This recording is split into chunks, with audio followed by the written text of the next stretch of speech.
Vamos iniciar, então, com a nossa querida professora Maria Rosária Barbato, a Marisa Barbato, que vai falar para a gente da luta sindical e dos movimentos sociais contra a política de destruição do Estado e seus reflexos para a educação pública. A professora Marisa é doutora em Direito pela Universidade de Roma, Tor Vergata. Ela é professora associada de Direito do Trabalho da Faculdade de Direito da UFMG, Universidade Federal de Minas Gerais, presidente do Sindicato de Professores APUBH, UFMG+, que quer dizer Sindicato dos Professores de Universidades Federais de Belo Horizonte, Montes Claros, Ouro Branco. Ela é conselheira executiva do Comitê dos Italianos no interior de Minas Gerais, Comitês MG, presidente do Instituto Ítalo-Brasileiro de Direito do Trabalho de Minas Gerais e também coordenadora executiva nacional da Associação Brasileira de Juristas pela Democracia, a BJD. Então, imaginem, professora Marisa, ocupadíssima, professora lá da Universidade em Minas Gerais. É uma gratidão imensa contar com a sua presença, com a sua participação, dedicando esse tempo aqui para esse debate com a Auditoria Cidadã. Pode abrir seu microfone e nos brindar aí com a sua fala, Marisa. Então, bom dia, Maria Lúcia, bom dia, Maria Inês, bom dia a nossa Jaísa, que está aqui ajudando, e a Léo, que acabou de chegar, companheiro de muitas lutas aqui em Minas Gerais. Você disse bem, Maria Lúcia, eu sou uma pessoa, Marisa e Maria Rosária são a mesma pessoa, mas me desdobro bastante, né? A gente tem muita luta pela frente, né? E nós sabemos que nós temos necessidade, né, de discutir bastante esta luta que nós estamos levando em frente. E por isso eu agradeço muito à Auditoria Cidadã da Dívida por esta oportunidade, que é mais uma oportunidade, e neste caso muito honrosa, né, de dialogarmos sobre este assunto e de trazer ao público um pouco das nossas perspectivas, né? A política de desmonte do Estado tem se tornado uma prática comum no sistema neoliberal, e ela faz parte de uma praticamente, tudo entra dentro de uma perspectiva ideológica, que é aquela de diminuir o papel do Estado, abrindo as portas para a entrada da iniciativa privada em praticamente todos os setores da vida econômica e social da nação, né? As fraseologias neoliberais, elas caminham no sentido de afirmar que isso aumentará a competitividade, gerando melhores resultados, oferecendo melhores recursos à população. E isso é claramente uma falácia. E essa falácia já foi rebatida por inúmeros autores, né? O próprio Lenin, por exemplo, em seu livro Imperialismo, Etapa Superior do Capitalismo, ele demonstrou que a partir desse momento de desenvolvimento do capitalismo, qualquer premissa da livre concorrência já havia sido posta por terra pela formação de monopólios gigantescos, monopólios que controlam toda a linha de produção a partir de táticas de cartelização e formação de truches e holdings. O mesmo grupo de pessoas, às vezes as mesmas famílias, elas controlam todo o ramo de produção.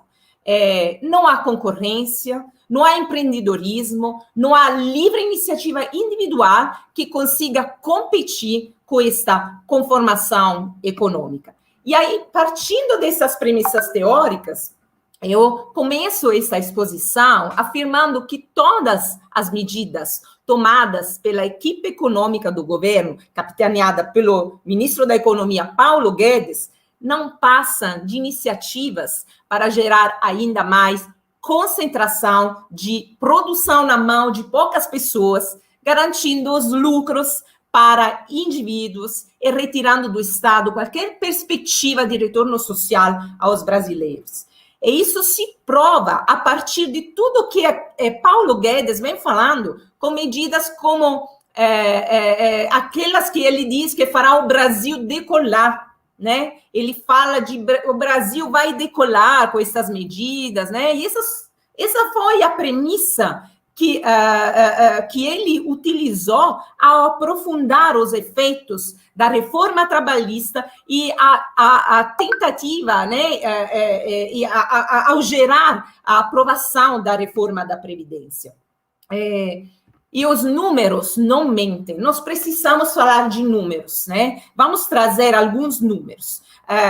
Conforme elucidado pelo IBGE, no primeiro trimestre de 2021, o Brasil ele bateu o recorde de desempregos, em 14,7% de desemprego. Nós estamos nesse nível. A informalidade no emprego atinge 34 milhões de pessoas. Em relação ao primeiro trimestre de 2021, nós tivemos uma redução de mais 6 milhões e meio de postos de trabalho no país. E tratando as especificidades deste momento, o desemprego é ainda maior para as mulheres. Somos nós as mais atingidas, né? Para as mulheres, a taxa de desemprego atinge quase 18%. E afeta também mais os brasileiros com ensino médio incompleto, né? Que possuem uma taxa de desemprego de 24,4%. E mais alta ainda entre os jovens entre 18 e 24 anos, quando alcança a casa de 31%. E a população desalentada, ou seja, aqueles que desistiram de procurar uma oportunidade no mercado de trabalho, eles também estão em patamares recordes, reunindo 6 milhões de pessoas. 19 milhões de brasileiros estão, nesse momento, passando fome no Brasil. Isso é uma vergonha.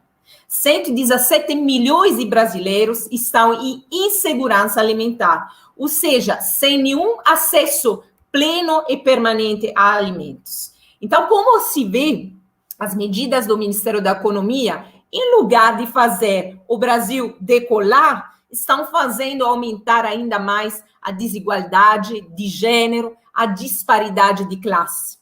E pelo número de jovens sem emprego e o número de desalentados, nós vemos claramente uma falta de perspectiva de futuro para os brasileiros, né? Então, esses são os efeitos de se tomar medidas embasadas na lógica neoliberal. Nós precisamos destacar isso, dizer isso, gritar isso, que essa lógica neoliberal de desmonte do Estado. E a perspectiva é apenas garantir o lucro de um punhado de pessoas, gerar dados artificiais de crescimento e aumentar ainda mais esse fosso social no Brasil. E como se tudo isso não bastasse, está na perspectiva agora a aprovação da reforma administrativa, que será um tiro de morte às empresas e à prestação de serviço público no Brasil. A assim chamada PEC 32 de 2020, ela estabelece que para novos contratados estará colocado o fim da estabilidade para grande parte das carreiras públicas. A PEC 32, ela facilitará admissões, criará mais vagas por tempo determinado. A efetivação no cargo ocorrerá apenas a partir de avaliações de desempenho e aptidão após um período de teste. Haverá ainda o fim de inúmeros direitos adquiridos com lutas sangrentas dos servidores ao longo da história, como, por exemplo, o fim da licença-prêmio, da redução da jornada da jornada de trabalho sem redução de salário, adicional por tempo de serviço do regime único, sendo que, se essa reforma será aprovada, coexistirão também regras diferentes por tipo de servidores e categorias públicas. E conforme demonstrado por pesquisas trazidas à tona pela própria Auditoria Cidadã da Dívida, o principal embasamento para o governo federal são dados de entidade de caráter eminentemente privatista, como o Banco Mundial, controlado pela oligarquia financeira que domina economicamente o mundo e que vê na diminuição da atuação estatal no Brasil, uma possibilidade de aumentar as áreas sob as quais é possível extrair lucros para os indivíduos. A PEC 32, ela segue a ideologia dos que acreditam que o mercado seria capaz de dar respostas às demandas sociais, mesmo quando se sabe que o setor privado visa lucro e não o atendimento universal das necessidades da sociedade. E, além disso, a reforma administrativa, ela eliminará as restrições constitucionais que hoje existem e permitirá a ocupação de cargos e funções de confiança sem nenhuma restrição por pessoas sem vínculo com a administração pública brasileira. Isso significa que, se reduzimos o concurso público, aumentamos esses cargos de funções de confiança, nós não teremos mais servidores a serviço do Estado e de seus cidadãos, mas teremos servidores a serviço dos governos, né? E, na prática, se aprovada, a reforma administrativa, ela criará também subterfúgios legais para as indicações políticas para cargos públicos de grande relevância, como os cargos de coordenação e de chefia, a partir das combinações de fim de estabilidade no serviço público, a facilidade de demissões e a possibilidade de ocupação dos cargos por apadrinhamento político. Servirá apenas para diminuir ainda mais o papel do Estado na garantia de uma sociedade justa e igualitária, facilitando, inclusive, a corrupção, no que restar da prestação de serviço a empresas públicas, sendo parte do pacote do ministro Paulo Guedes para a destruição do Estado. E agora sobre as especificidades da educação. Em meio a este turbilhão de ataques, se encontra a educação pública e gratuita brasileira, né? E vale lembrar que a educação é um dos poucos setores do Brasil que ainda é maioritariamente público. E por isso ela está na mira de grandes conglomerados educacionais internacionais, como, por exemplo, o grupo Croton, que vê no direito constitucional de garantia de acesso à educação pública, gratuita e de qualidade, como mais um lugar de se buscar lucros para os indivíduos, né? E a tática para privatizar a educação, ela é a mesma utilizada para todas as outras prestações de serviço em empresas públicas. Nós estamos vendo agora, né, está na mira o Correio, a mesma coisa. Retirar os investimentos, gerando precarização, que servirá como uma desculpa para a privatização. E tudo isso nos traz a um cenário de cortes de verbas, aumento da descontinuidade das atividades básicas das universidades, descrédito à ciência por parte do governo federal. Nós temos visto como e quantos professores estão sendo atacados, né? Até em passado, o ministro Weintraub chamou a gente de zebra gordas, de maconheiros, né? E o APUB, do qual, como a Maria Lúcia disse, entrou com uma ação de danos morais contra o ministro Weintraub e até ganhamos, né? Contra essas mentiras, nós não podemos calar. E o orçamento do Ministério da Educação destinado às universidades federais, entre 2010 e entre 2021, teve uma redução de 37%. E esses recursos, eles afetam os investimentos, afetam as despesas correntes, como, por exemplo, o pagamento de água, luz, segurança, e bolsas de estudo e programa de auxílio estudantil. Então, reduz a inclusão da universidade.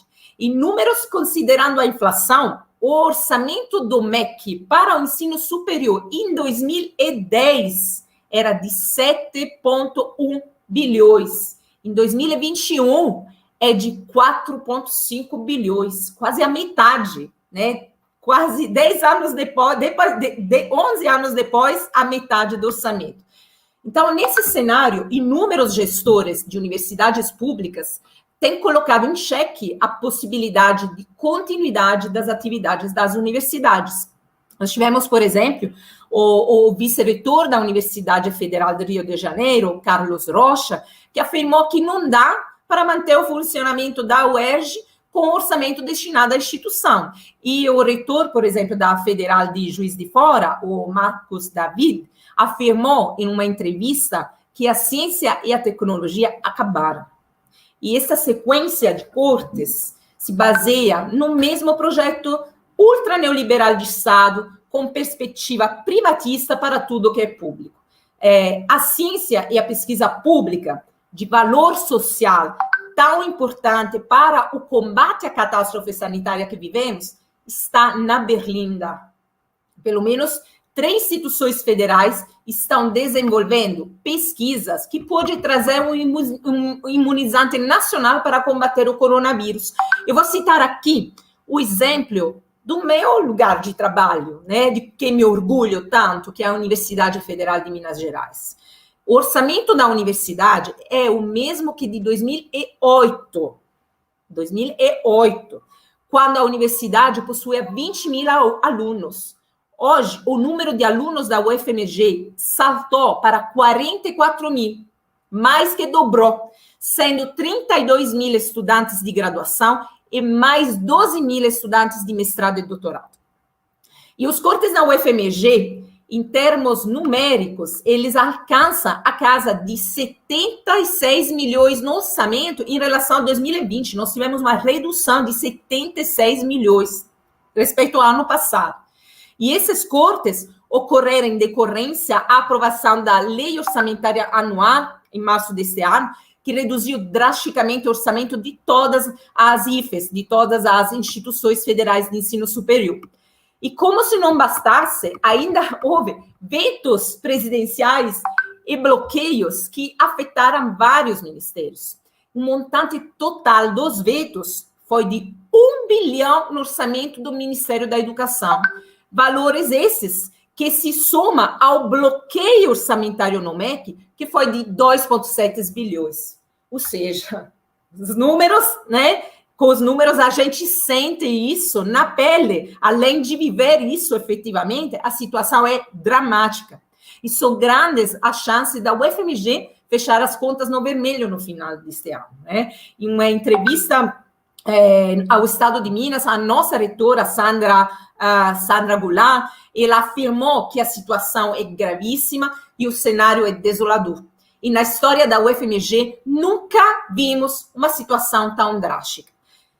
Os efeitos desses cortes, eles são variados, né? Em primeiro lugar, como foi muito bem colocado pela reitora em uma outra entrevista, as universidades, além de desenvolverem atividades de ensino, de pesquisa e extensão, também influencia a vida econômica e social dos municípios onde estão instalados.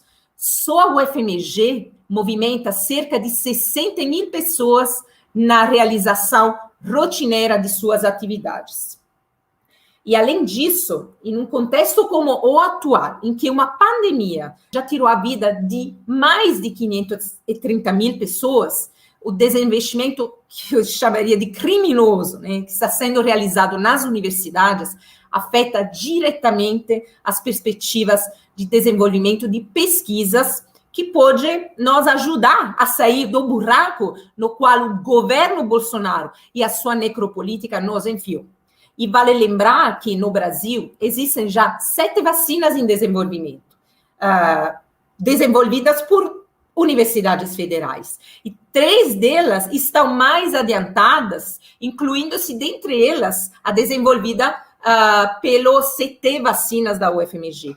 A vacina chamada Spintec. E essa vacina, ela está na fase de teste em primatas, em seguida entrará nas etapas 1 e 2 de testes clínicos em humanos, né? Bom, os cortes, eles afetarão o tripé de atuação da universidade, o ensino, a pesquisa, a extensão. E, para além disso, as despesas de manutenção infraestrutural da universidade, como as contas de água, luz, telefones, estão em xeque, assim como os serviços de conservação, de limpeza, de segurança, né? Então, a UFMG, que eu estou citando aqui, por experiência pessoal, ele é apenas um exemplo. E a situação é praticamente a mesma para todas as universidades brasileiras e mesmo para o ensino básico, público e gratuito no Brasil. Nós estamos assistindo ao definhar da educação pública no Brasil. E seu carrasco tem sido o próprio governo federal. E aí a pergunta é, o que fazer, né?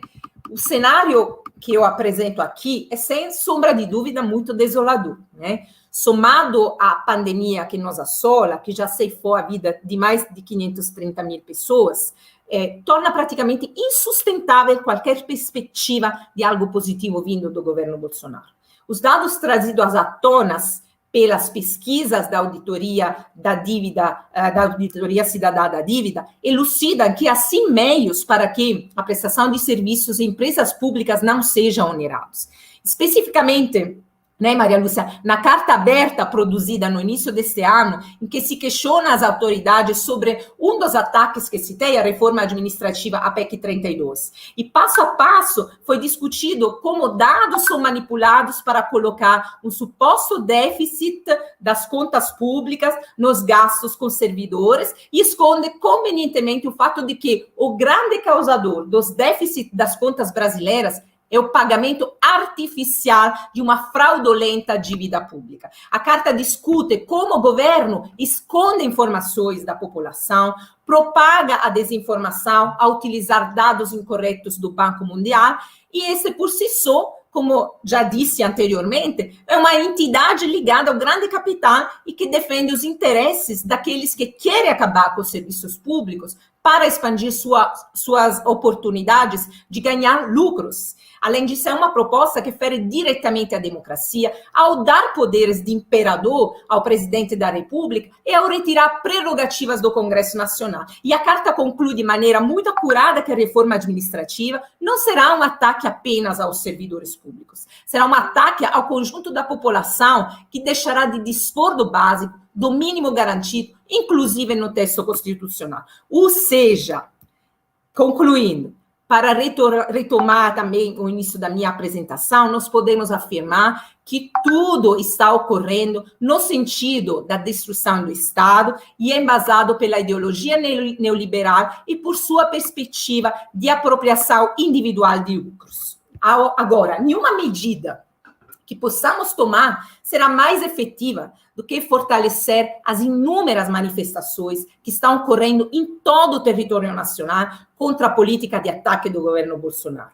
Milhões de pessoas têm ido à rua, foram manifestações lindas e vitoriosas contra este governo executor de uma verdadeira necropolítica negacionista, avesso à ciência e à educação, e como está se provando também corrupto, né? O governo Bolsonaro debochou do luto de milhões de brasileiros que estão chorando agora a morte de 530 mil de seus entes queridos, e não se preocupou com os custos sociais, com os custos econômicos de não se combater uma pandemia. Não se preocupa também em manter as instituições, empresas e prestação de serviço público e gratuita de qualidade que tem a função de assegurar o mínimo de bem-estar social no Brasil, né? Então, é justamente por esse cenário que a mobilização, a articulação e luta dos movimentos sociais, do movimento sindical, se torna ainda mais necessária, porque todos os direitos conquistados pela classe trabalhadora ao longo da história